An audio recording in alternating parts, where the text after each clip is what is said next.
산과 들은 그 어느 때보다도 푸르름에 덮여 있는데 사람들의 마음속에는 여전히 어둠이 걷히지 않는 것 같습니다.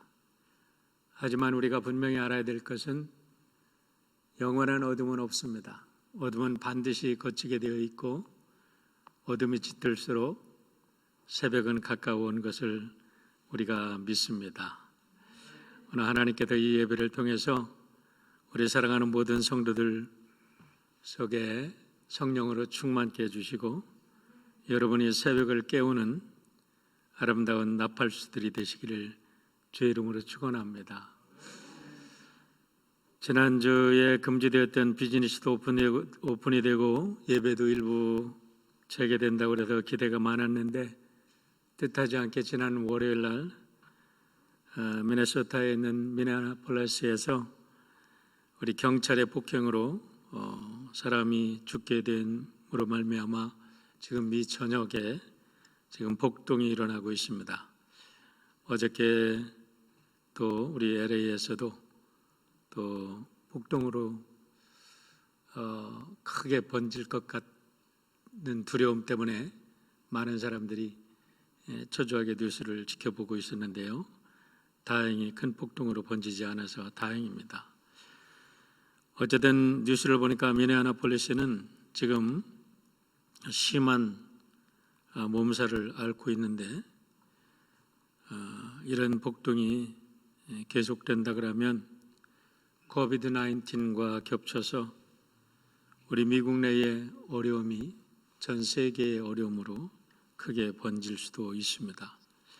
지금 미국과 중국의 갈등은 아주 최고조로 달해서 이제 전쟁을 불사할 상태까지 갔고 인도와 중국이 이제 전쟁 직전에 지금 있는 상태이고 또 홍콩이 미국으로부터 이제 보호받지 못하는 것이 선언이 되어버렸어요. 어저께 5월 30일 날 이제 홍콩 사태가 또 한 번 경제적인 여파로 전 세계에 어마어마하게 아마 늘어닥치면 코비드-19 이상의 큰 경제적인 여파를 가져올지도 모르겠습니다.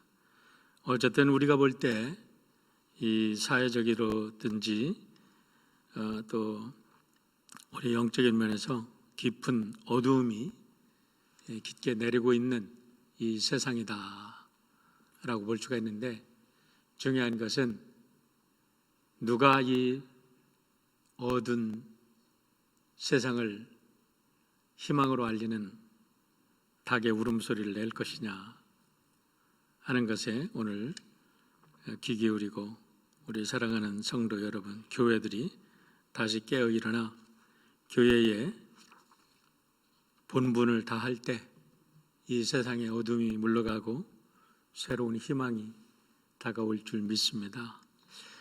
오늘은 교회력으로 성령 강림을 기념하는 성령 강림 주일인데 교회는 성령 강림으로 인해서 이 땅에 태어난 하나님이 지으신 독특한 기관입니다. 성경에 보면 하나님께서 두 개의 기관을 이 땅에 직접 하나님이 세우셨어요. 하나는 가정이고 하나는 교회입니다. 하나님께서는 나라를 세우지도 않으셨고 군대를 세우지도 않으셨고 학교를 세운 적도 없습니다. 하나님께서는 연구소를 세운 적도 없습니다. 근데 하나님께서 세우신 것은 가정을 세우시고 교회를 세우셨어요. 가정은 개개인의 행복의 요람이라면 교회는 이 세상 모든 사람들을 위한 평화와 정의의 사랑이 요람이 되어야 되고 또 약한 사람들을 보호하고 죄인들을 구원하는 그런 거룩한 기관이 되어야 합니다. 어두운 때는 희망을 증가하는 희망의 등불이 되어야 합니다. 오늘 이야기는 예수님이 겟세마네 동산에서 체포되어 대제사장의 집으로 끌려와서 불법 재판을 받는 이야기입니다. 그런데 가만히 들여다보면 이 불법 재판은 인류 역사상 가장 끔찍스러운 재판이었어요. 이 저녁이야말로 영적으로 인류 역사상 가장 깜깜한 밤이었습니다. 왜 그랬을까요? 하나님의 아들이 불법자들에 의해서 불법 재판을 받고 십자가에 달려 죽어야 하는 그런 불법 재판만큼 불의한 재판이 어디 있습니까? 그런 밤이 어디 있습니까? 그런데 그 어두운 밤, 그 짙은 영적으로 죽음 같은 그 밤에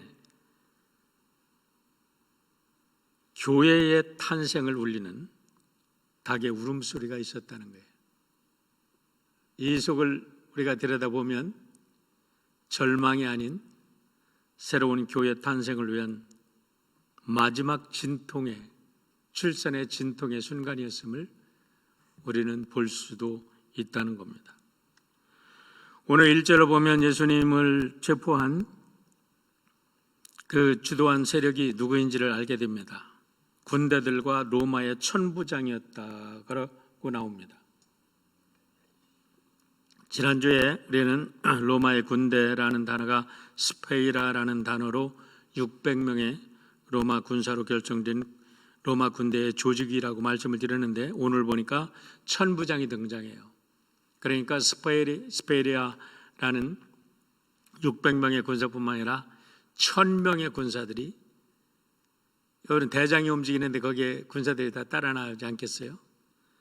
적어도 1000명의 군사들이 따라 나왔다는 것을 보게 되는데, 이 1000명의 군사들이 예수님을 체포한 다음에 바로 예수님을 어디로 데리고 들어가냐? 그 해의 대제사장도 아닌 그 해의 대제사장의 장인의 집으로 먼저 데리고 간다는 거예요.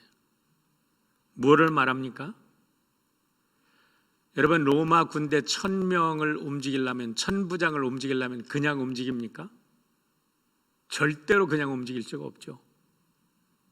아마 로마 총독한테 이 안나스라는 자가 얼마의 돈을 갖다 바쳤는지, 얼마의 딜을 했는지, 어떠한 조건을 가지고 니고시에이션을 했는지는 모르지만 로마 총독이 천부장을 움직이라고 명령을 내림으로 천부장이 예수님을 잡으러 갔다고 한 것을 보면 이 속에 무지한 엄청난 뒷거래가 있었다는 것을 우리는 추측을 하게 됩니다.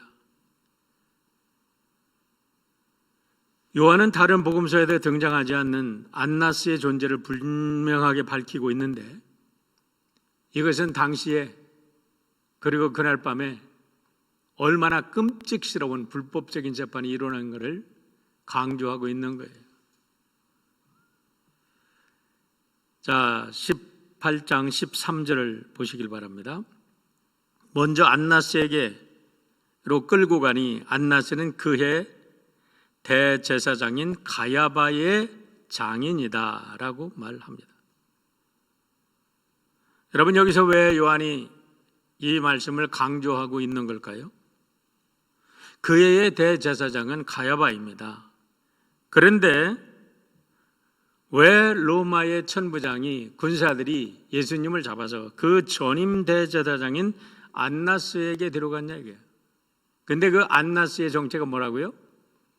대제사장 가야바의 장인이었다는 겁니다.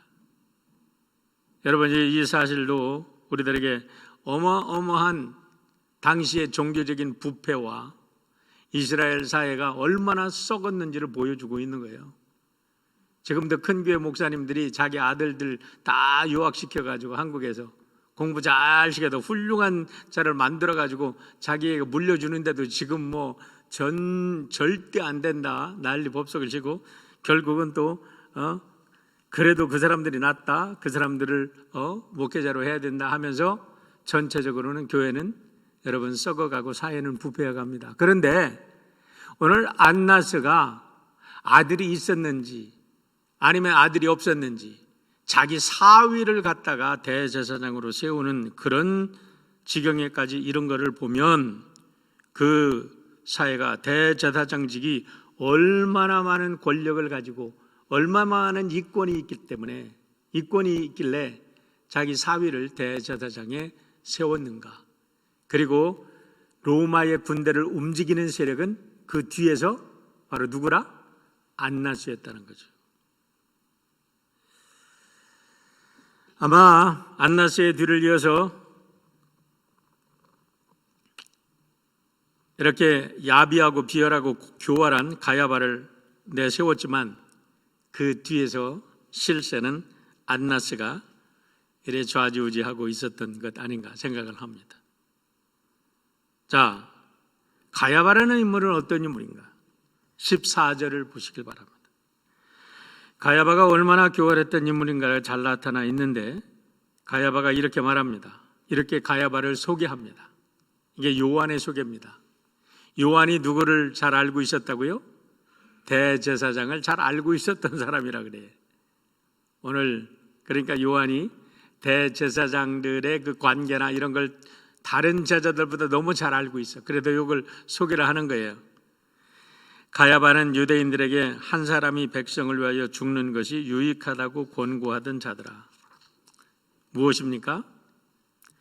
예수님을 체포하고 예수님을 잡아서 죽이기 전에 이미 여론 조작을 시작했다는 거예요. 가야바가 여론을 조작해가지고 사람들에게 야, 한 사람이 죽는 것이 모든 민족을 위해서 좋은 거야 하고 이미 예수님을 타겟으로 죽이려고 이미 예수님을 체포하기 전에 다 여론 조작을 한 거예요. 여러분, 오늘의 국가의 지도자들을 부패한 지도자들의 모습을 보세요. 어떻게 하는지, 오늘 이 장면하고 무엇가 다른지, 오늘 이 사회가 얼마나 썩고 부패해 가고 있는지 한번 오늘 성경과 비교해보고 오늘 이와 같은 상황 속에서 교회는 어떠한 존재가 될 것인가라는 것을 우리가 생각해 보자는 겁니다. 자, 또 한 가지 우리가 주목해야 할 사실은 15절에 보면요, 안나스 대제사장의 집들로 예수님이 끌려갔습니다. 18절에 보니까 그 집들에 불이 피어 있었어요. 그런데 24절에 보니까 안나스가 가야바한테 예수님을 보냈습니다. 그런데 25절에 보니까 시몬 베드로는 스틸 그 모닥불 곁에서 불을 쪼이고 있었어요. 그리고 마지막 닭울음 소리도 거기서 듣습니다. 모닥불은 하나인데 가야바 집도 있고 안나스 집도 있고 예수님이 여기 끌려갔다 저기 끌려갔다. 그럼 무엇을 말합니까? 안나스와 가야바는 큰 울타리 속에서 집을 짓고 같은 곳에서 살고 있었다는 것을 보게 되는 거죠. 여러분, 가야바가 그렇게 사바사바 해서 자기 장인한테 이렇게 해서 그렇게 둘이 모든 불의와 악한 일들, 불법들을 거기서 생산해내고 있었어. 뿐만 아니라 그날 저녁에 모든 사내들인 멤버들이 그 집에 다 모여들었다 이 말이에요. 사내들인이 어떤 겁니까? 이스라엘의 의회예요.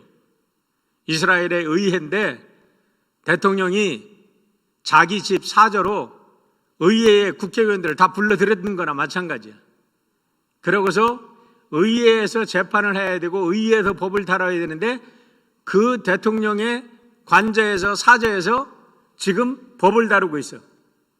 그러니 지금 그때 예수님의 심판이 얼마나 끔찍스러운 불법이 저질러지고 있었는가, 이것을 속속히 들여다보면 정말 이스라엘은 머리털부터 발끝까지 속속들이 부패하지 않은 곳이 없었던, 희망이 없는 나라라는 것을 우리가 알게 됩니다.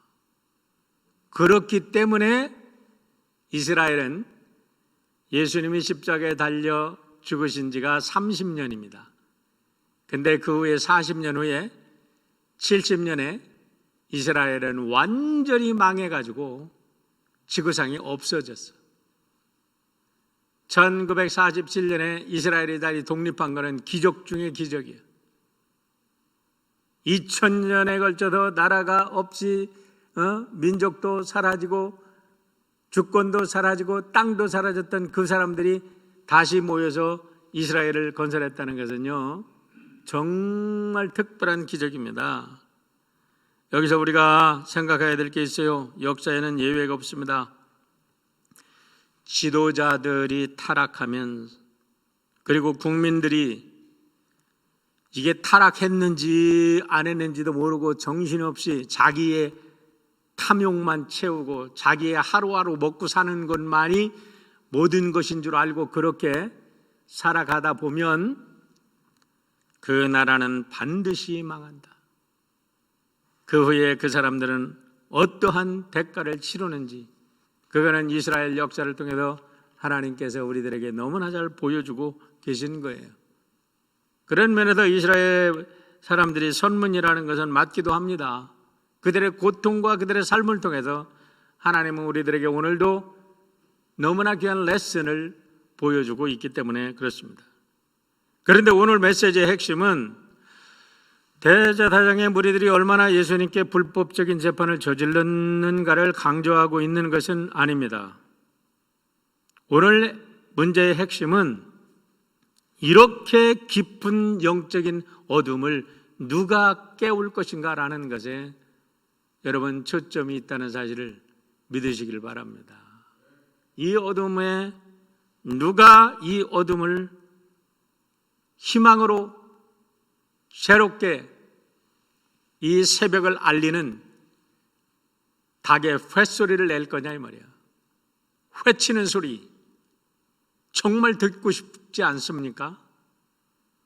회치는 소리가 뭐예요? 여러분, 수탉이, 멋있는 수탉이, 제 손주 녀석이 닭띠야. 제가 그 전에 한국을 가가지고 우리 장인어른 장례식에 갔다가 이제 우리 아이가 고담에 났거든요. 한 분을 데리고 가면 한 분을 주시더라고. 그런데 제가 강원도요, 장례를 치르고 강원도에 잠깐 들었는데 닭이 너무 멋있어. 아주 그냥 휘황찬란한 수탉이 촥 있는데 제가 사진을 딱 찍어가지고 제가 우리 은성이한테 보냈어요. 은성이 엄마 아빠한테. 회치는 소리라는 것은 깊은 밤에 새벽이 왔다 하고 수탉이 꺾여 하고 새벽을 깨우는 거예요. 여러분, 이 소리를 듣기 원하지 않습니까? 이 소리를 외치고 싶지 않습니까? 이 어둠에, 이 영적인 어둠, 이 세계에 몰려드는 이 죽음의 세력의 어둠 누가 깨울 것이냐 이 말이야. 오늘 주님께서 오늘 우리들에게 이 소리를 들려주시고 이 장면을 다시 리마인드 시켜주시는 뜻이 있는 줄 믿습니다. 더군다나 이 축복된 성령 강림 주일에 우리가 성령 충만해서 이 땅에 있는 어둠을 몰아내라고 거룩한 성령의 회를 치라고 오늘 우리를 세워주신 줄 믿으시기를 축원합니다. 복음서에 쓰일 때 이 사건이 얼마나 유명했는지 사복음서 기자들 모두가 이 사실을 빠지지 않고 기록하고 있습니다. 분명히 유명한 만큼 설교의 주제가 참 많은 사람들에게 설교의 주제가 됐는데 대부분 설교의 주제를 보면 어떻게 베드로가 주님을 부인할 수 있냐? 어떻게 주님을 부인했냐? 왜 부인했냐? 기도하지 않았기 때문에 부인한다. 기도하지 않으면 주님 부인한다. 기도해라. 이런 소리를 우리는 너무 많이 들었어요. 옳은 틀린 해석은 아니라고 생각합니다. 그런데 과연 그렇게 하는 사람들은 주님을 부인하지 않습니까? 주인을 부인하지 말라고 소리치는 사람들은, 그런 목사들은, 그런 설교자들은 주님을 부인하지 않습니까? 하루에도 수십 번씩, 수천 번씩 주님을 부인하지 않습니까? 그러면서 어떻게 남한테 주님을 부인하지 말라고 그렇게 강조합니까? 한 번도 주는 그리스도시요 살아계신 하나님의 아들이십니다라는 진정한 고백을 하지 못한 사람들은 모든 것을 남 탓을 합니다. 하지만 오늘 우리가 봐야 할 것은 베드로가 어떻게 그렇게 예수님을 배신할 수 있어가 아니라 어떻게 그 끔찍한 고통을 깨고 일어나 베드로가 초대교회의 수장으로 다시 태어날 수 있었을까? 우리가 그런 관점에서 오늘의 사건을 베드로가 영적으로 다시 깨어 일어난 사건으로 우리가 해석을 한다면 오늘 우리들에게도 이 사건은 남의 사건이 아니라 오늘 나의 사건이 될 줄 믿습니다. 영적 성장의 단계라는 측면에서 본문을 해석해 볼 때 어떻게 이렇게 지극하고 평범했던 베드로가 초대교회의 수장이 되는 위대한 영적인 거장이 될 수 있는가? 본문은 우리들에게 그 귀한 진리를 전해주고 있는 것입니다. 오늘 성령 강림주를 맞아 다시 한번 여러분 모두가 영적으로 거듭나기 위해서 오늘 베드로를 통해서 우리들에게 주시는 하나님의 음성을 잘 들을 수 있기를 바랍니다. 우리 영성신학자들이 영성의 단계를 우리가 나눌 때 수많은 단계로 나눕니다. 별하별 이 예들이 많아요.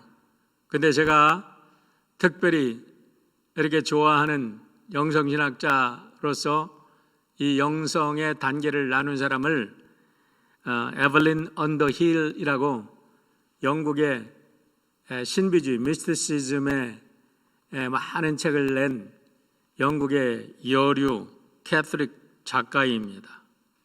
이 사람이 20세기 아주 유명한 영성학자 중에 한 사람으로 인정이 되는데 이 사람이 영적 각성의 단계를 이렇게 5단계로 나누었습니다. 처음에는 뭐냐면 각성의 단계입니다. 회심의 단계예요. 아, 내가 잘못 살아왔구나. 예수님을 만나서 회심하는 awakening의 단계입니다. 그 다음에는 정화의 단계예요. purification. 우리가 예수님을 만나서 각성을 하면 그걸로 끝나는 게 아니라 우리가 끝없이 우리들의 죄악이 purify 되는 거예요. 정화되는 거예요. 깨끗하게 되는 거예요. 그런데 많은 사람들이 이 2단계도 거치지 못한다는 거예요. 여기서 우리가 깨끗하게 되고 우리들의 영적으로 깨끗하게 돼서 그 다음에 3단계가 어떻게 되냐? illumination. 우리가 새로운 성령의 신비한 체험을 하는 겁니다. 그러니까 이 세상이 전부다가 아니라 신비한 영적 체험을 하는 단계, illuminate 되는 거예요. 아, 새로운 빛으로 세상을 해석하는 영적인 각성, 진짜 이제는 영적인 awakening이 일어나는 단계예요. 그런데 4단계가 중요하다는 거예요. 4단계가 뭐냐? 영적인 죽음의 경험을 하는 겁니다. 2단계에서는 하나님이 안 계셔. 2단계에서는 왜 모든 것이 혼돈과 모든 것이 공허와 모든 것이 다 사라진 것 같은 단계. 예를 들면 예수님이 마지막 십자가에서 엘로이 엘로이 라마 사막다니 하나님 어찌하여 나를 버리시나이까 하는 그런 단계입니다. 그런데 진정으로 영적인 거장이 되기 위해서는 2단계를 다 거쳐야 된다는 거예요. 그런데 이 세상에서 영성신학자들의 얘기는 이 단계를 거친 사람들은 인류의 몇이 안 된다는 거예요. 몇 명이 안 된다는 거예요. 대부분의 사람들이 2단계, 3단계도 못 올라온다는 거죠. 2단계를 거치면 완전히 이제 그 단계를 자기 자신을 완전히 내놓고 이제 그 단계를 넘어서 하나님이 자기를 버리는 그런 경험을 했음에도 불구하고 나의 모든 것을 하나님께 맡깁니다 했을 때 진정한 하나님과 unify 되는 unity life, 하빌의 단계에 이르게 된다고 이야기를 합니다. 여러분, 많은 신학자들이 단계를 7단계, 8단계, 12단계로 나눕니다. 그런데 다 공통점이 뭐냐? 마지막 단계 전부 다 dark night of soul, 자기의 영혼의 죽음의 단계를 경험한다는 거죠. 베드로가 3년 동안 예수님을 따라다니면서 그가 어떻게 영적인 성장 단계를 거쳤을까를 에블린의 제시한 단계로 본다 그러면 저는 이렇게 억지로 나눠봤습니다. 예수님으로부터 불림을 받고 모든 것을 내던지고 주님을 따른 사건이 각성의 단계입니다. 어웨이크닝 단계. 3년간 예수님을 따라다니면서 많은 가르침을 받으면서 영적으로 성장한 퓨리파이 되는 그런 단계를 거쳤어요.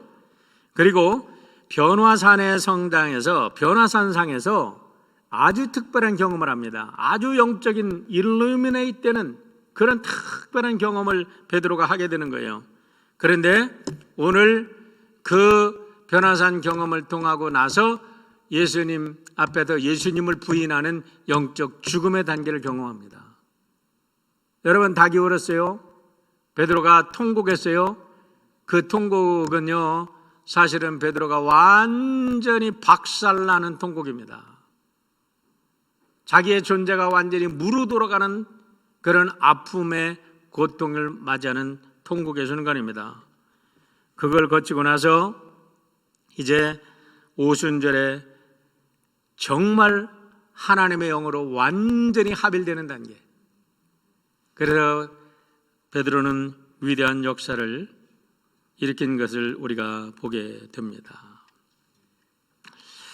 오늘 이러한 관점에서 오늘 본문을 보면, 본문은 베드로가 초대교회 수장의 역할을 하기 위해서 거의 마지막 단계에 이렇게 새롭게 태어나기 위한 마지막 진통을 겪고 있는 그 순간임을 우리는 알 수가 있습니다.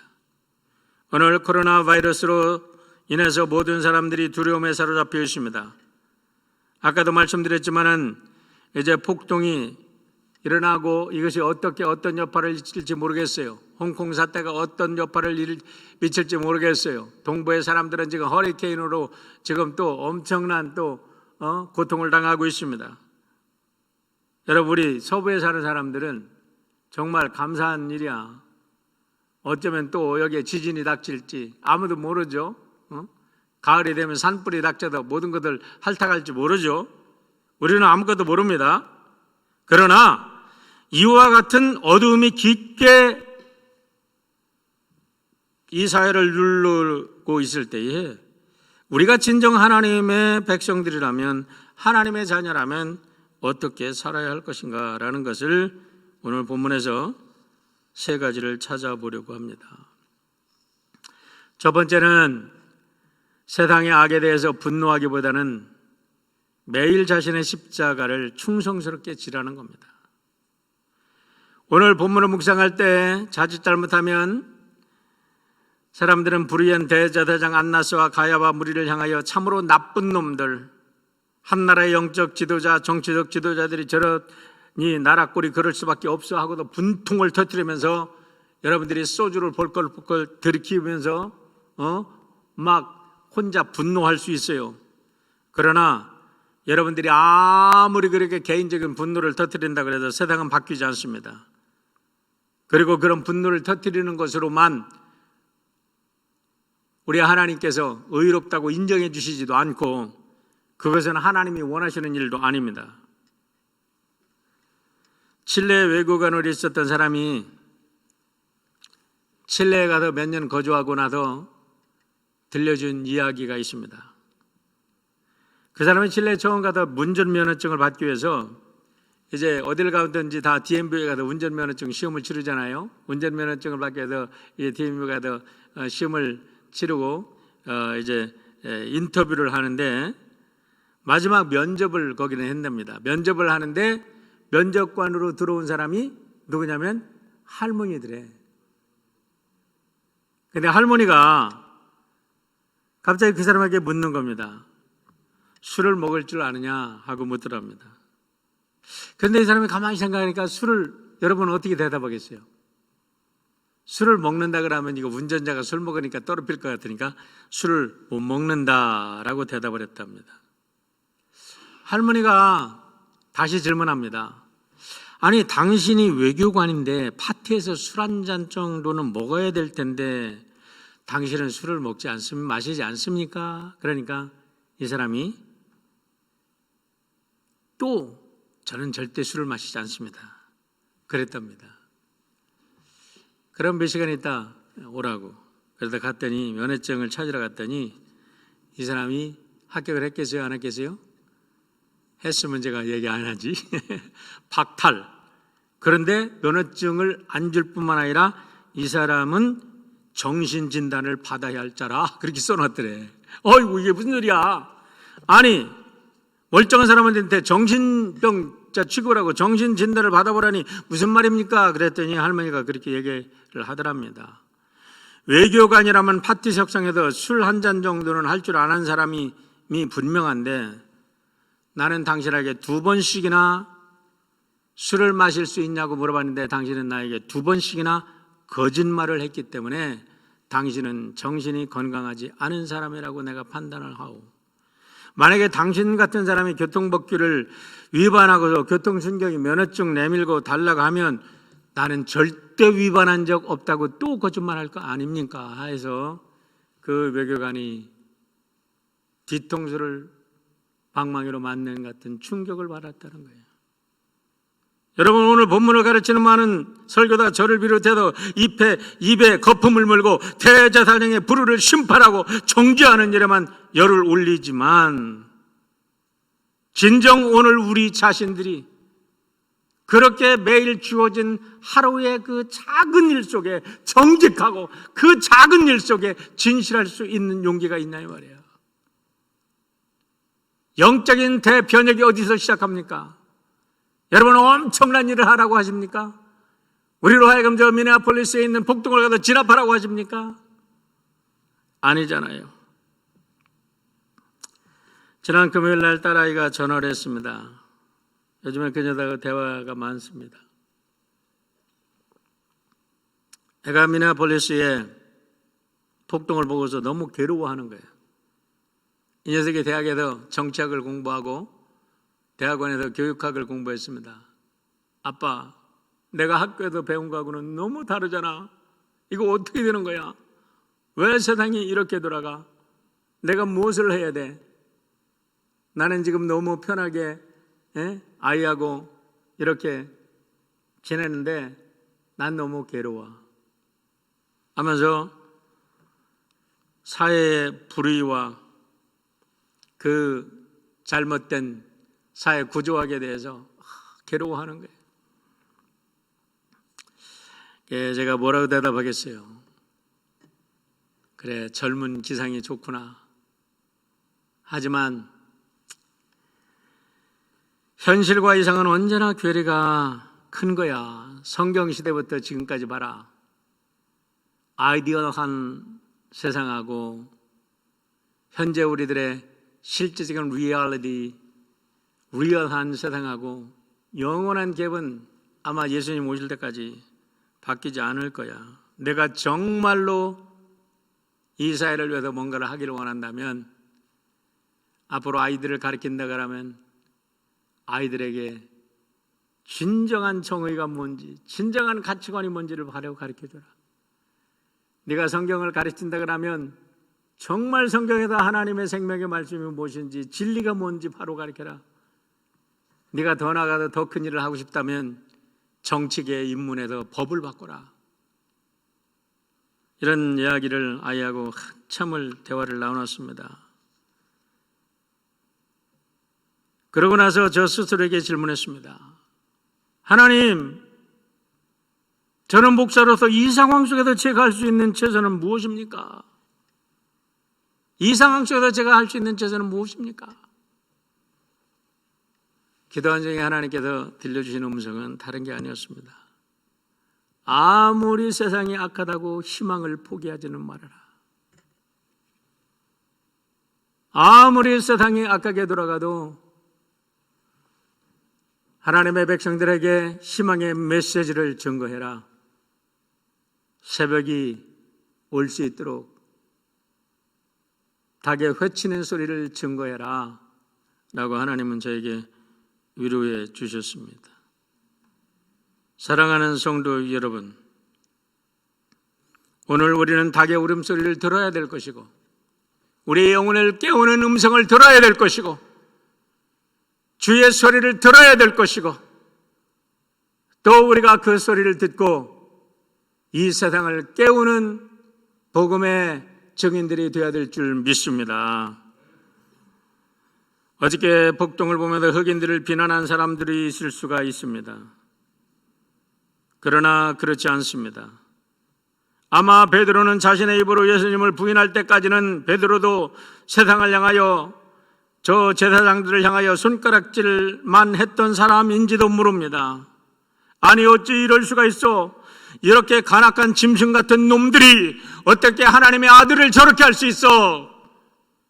그랬는데 막상 자기가 그 하찮은 계집종의 말에 두렵고 떨면서 예수님을 부인하고 나니까 아하, 나도 똑같은 놈이구나.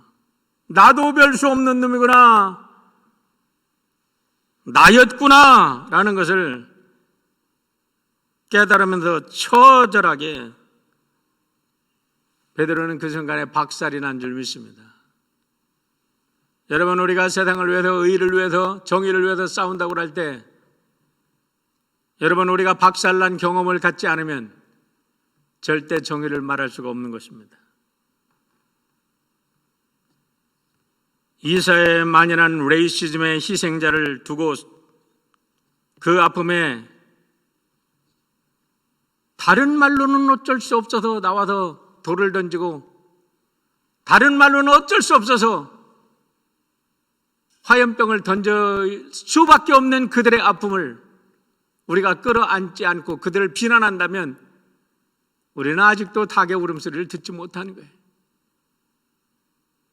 우리는 그들을 향하여서도 복음을 증거해야 되지만 이 땅을 이렇게 인종차별을 하면서 자기들의 가진 권력을 가지고 생사람을 죽이는 그런 자들을 향하여서도 우리는 진리가 무엇인지, 참 정의가 무엇인지를 저들의 가슴 속에 들려주고 저들의 영혼이 깨어나도록 외쳐야 될 줄 믿습니다.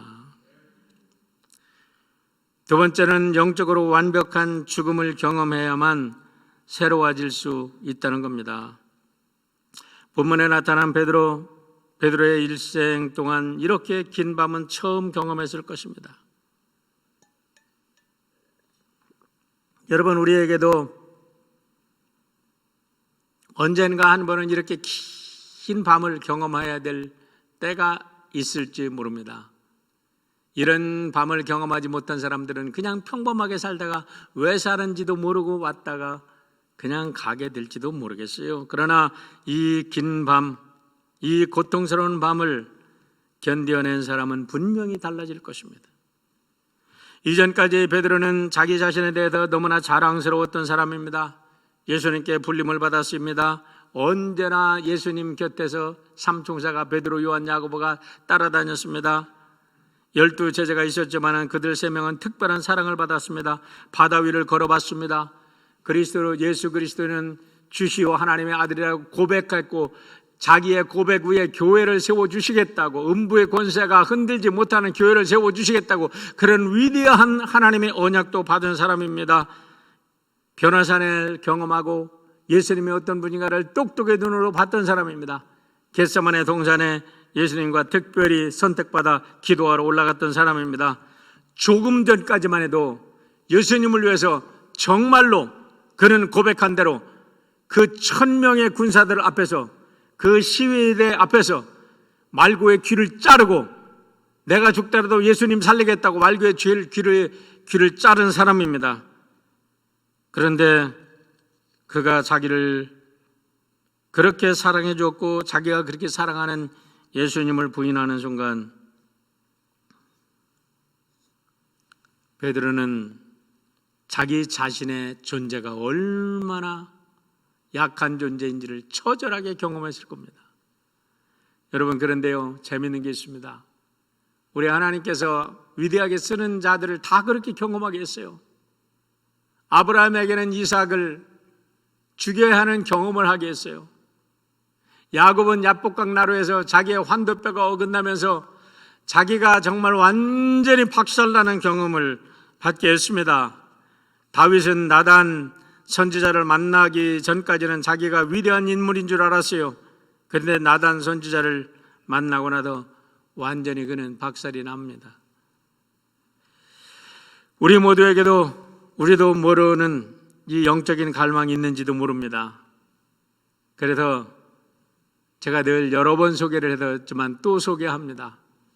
저는 이런 경험이 저에게도 정말 힘들고 아프지만 경험하기를 바라기 때문에 그렇습니다. 헬만 헤세의 기도를 보시길 바랍니다. 나로 하여금 나 자신에게 절망토록 하소서.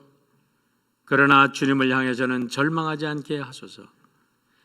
방황의 탄식을 모조리 맛보게 하소서. 온갖 고뇌의 불꽃으로 나를 사르시고 나로 하여금 온갖 욕됨을 받게 하소서. 내가 자신을 유지하는 일을 돕지 않게 하시고 내가 자신을 학대하는 일을 돕지 않게 하소서. 하지만 내 자아의 모든 것이 소멸했을 때면 그것을 행하신 분은 주님이라는 사실과 주님께서 불길과 고뇌를 만드셨다는 사실을 내게 가르쳐 주소서. 왜냐하면 나는 기쁘게 멸망할 수 있고 기쁘게 죽겠으나 나는 주님의 몸이 아니고서는 죽을 수 없기 때문입니다. 여러분, 우리 자신에게 간절한 소망이 있는데요, 이 간절한 소망은 우리의 자녀들도 갖고 있다는 거예요. 우리의 자녀들이 방황의 끝나락으로, 절망의 나락으로, 지옥 안방으로 들어가는 것 같은 그런 고통을, 그런 방황을 헤매고 있을 때 부모로서 할 수 있는 일은 그 끝을 경험했을 때 하나님께서 반드시 그들을 그 속에서 건져주시고 그들을 다시 세워서 위대한 베드로 같은 인물로 세워주실 것을 믿고 포기하지 않기를 주의 이름으로 축원합니다. 우리 자신도 우리의 자녀도 우리의 친구도. 그래서 이 세상 모두에게 우리 예수님이 마지막 그 베드로를 보면서 여러분 눈이 마주쳤는데 많은 사람들이 요놈 봐라, 내가 한 대로도 나를 부인했지 하고, 여러분 예수님이 그럴 거였습니까? 아니죠. 베드로, 괜찮아, 나는 아직도 너를 믿어. 너를 믿는다. 포기하지 마라. 메시지를 주신 줄 믿습니다. 우리가 완전히 무너질 때, 코로나 바이러스의 고통이 왔을 때 Why me? 왜 내게 이런 고통을 주셨나이까? 하고 부르짖는 분들이 많이 계실 줄 압니다. 하지만 이 고통의 자리가 여러분이 하나님의 은혜의 손에 붙들리는 축복의 자리가 되시기를 주의 이름으로 축원합니다. 베드로가 다시 깨어 일어난 그 자리가 되시기를 축원합니다. 여러분의 병석의 자리가 그런 자리가 되기를 축원합니다. 여러분의 오늘 절망의 순간이 희망으로 바뀌는, 영원한 희망으로 바뀌는 그 순간이 되기를 축원합니다. 마지막 세 번째로는 주님 안에서 새롭게 태어난 자신을 보라는 겁니다. 미래를 보자는 겁니다. 오늘 본문에 나타난 베드로의 모습을 보세요. 누가 봐도 초라하고 비참한 존재일 뿐입니다. 폭풍우 앞에서 바들바들 떨고 있는 한나라의 새 같은 존재입니다.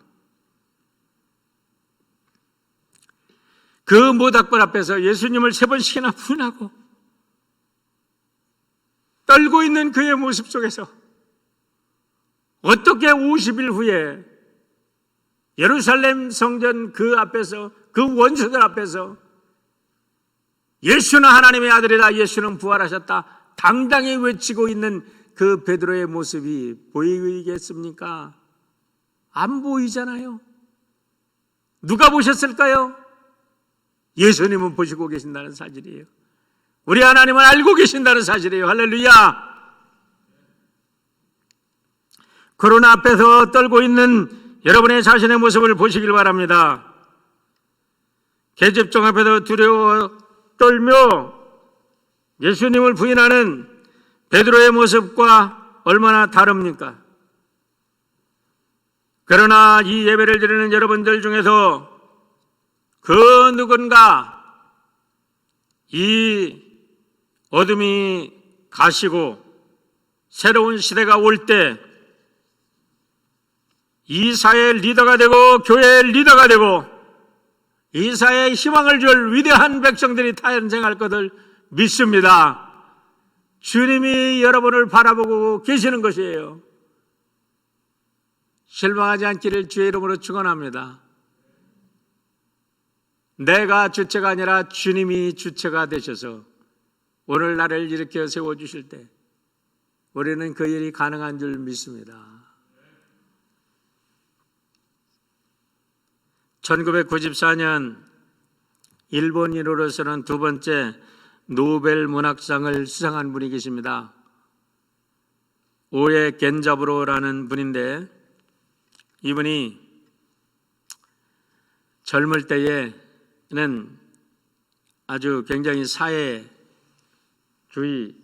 성향을 받고 반정부 글을 많이 썼던 분이에요.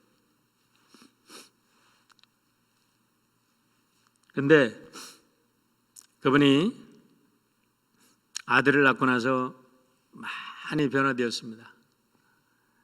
이 땅에 고통받고 어렵고 그런 사람들에 대한 긍휼함과 그런 사람들을 복지를 위해서 한 글들을 또 바꿔서 쓰게 되고 지금은 이제 모든 글들을 다 내려놓고 이제 일본 정부가 너무나 다시 군비 무장을 하고 극우되는 것을 반대하는 반대 운동을 하기 위해서 이제 거기에다가 모든 지금 힘을 쏟아붓고 있다 그래요. 근데 그분이 노벨 문학상을 수상한 소감을 이렇게 발표했답니다. 나는 일찍이 문학계의 명성을 얻었고 문학평론가로 혹은 작가로서 명성을 떨친 사람이었습니다.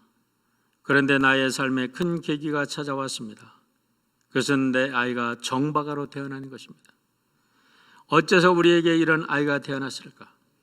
이것 때문에 우리 부부는 괴로워하고 고통스럽고 견디기 힘든 고뇌의 시간을 보냈습니다. 그러나 이 자리에서 밝히고 싶은 한 가지가 있습니다. 이 아이가 나의 문학에 새로운 빛을 던져 주었다는 것입니다. 나는 이 아이를 통하여 생명의 신비를 발견했습니다. 따라서 나는 이 아이를 통해서 새로운 소설의 빛을 발견하게 되었고 정박아 오의 하카리는 나의 문학의 스승이 되었습니다. 내 글 속에 생명이 살아 꿈틀거리는 그 힘은 바로 이 내 아이 오의 하카리로부터 온 것입니다. 라고 이렇게 노벨 문학상 수상 소감을 발표했다 그래요. 오에 근저로는 어렸을 때 이 사람 읽어보니까